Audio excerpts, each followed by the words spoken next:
Welcome,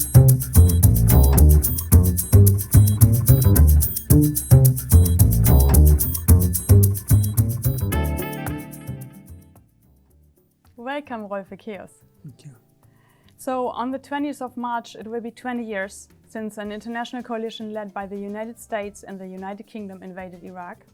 Think about when you had been stepping down as the head of UNSCOM in 1997, and then thereafter, how did you look at the unfolding events in Iraq? What was your thinking?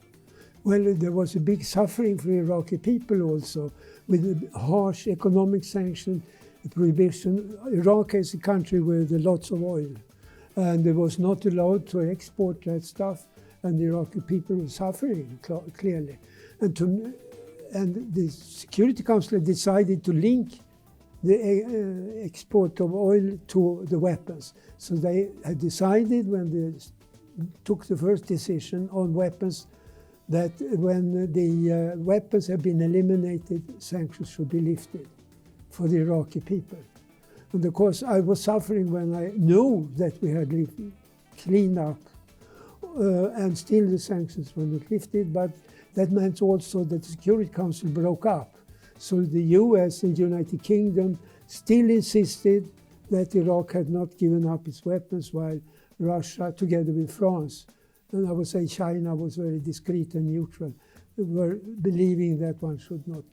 So the decision was taken then that by US and Great Britain to attack Iraq. And that was on the basis that they had not fulfilled their obligation. So I had a guilt feeling, in a sense, even if they were my successors were sitting there. So the decision to attack was, to me, then shocking and wrong, because I was convinced that we had cleaned up the weapons. And of course, later on, we learned to know that the weapons had been eliminated, the prohibited items been eliminated. So, but then it ended up in that way.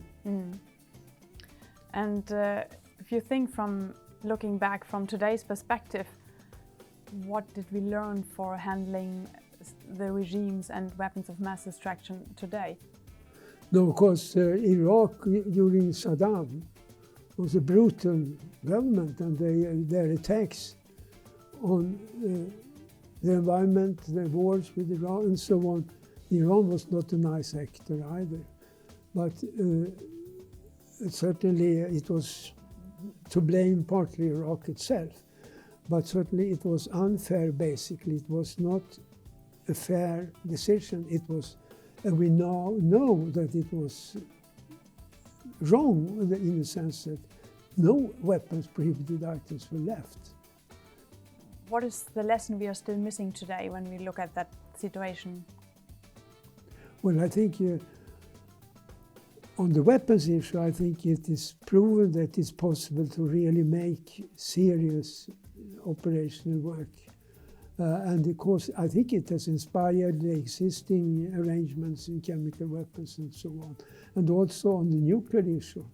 I think we learned a lot, especially with regard to Iran's nuclear capabilities, where SIPRI has been heavily engaged. So certainly, and the bio is more difficult to find and detect because of the character of biological items. There, of course, new science have been developed by the work by the Iraqi scientists, or by the UNSCOM scientists in the fight against the Iraqi scientists. So it has been, we are now in a much better position technically and operationally, and I think. Thank you, really, Rolf. Thank you for talking to us today.